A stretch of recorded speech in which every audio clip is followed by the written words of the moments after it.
Spousta lidí žije, jako by byl život neustálý zápas.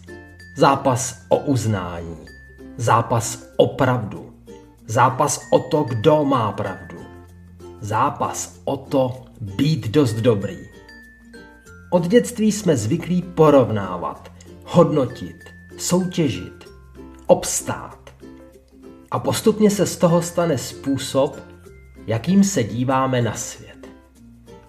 Jenže co když to jde i jinak? Co když život nemusí být boj, ale spíš hra, ve které se učíme pozorovat? Hra, kde není nutné mít na všechno názor. Kde nemusíme každou situaci označit za správnou nebo špatnou. Kde nemusíme druhé opravovat, aby zapadali do našich představ. Jakmile začneme méně hodnotit, něco se v těle změní. Uvolní se tlak, zjemní se napětí, zmizí potřeba neustále něco řešit.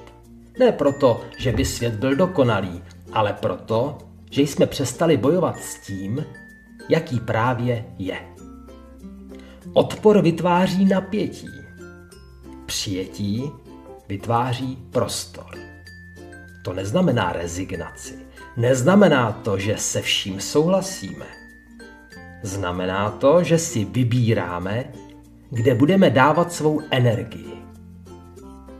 Život nám neustále nabízí situace, ve kterých můžeme reagovat automaticky nebo vědomně. Možná není potřeba chtít, aby byl svět jiný. Možná stačí začít méně bojovat se svým vlastním prožitkem.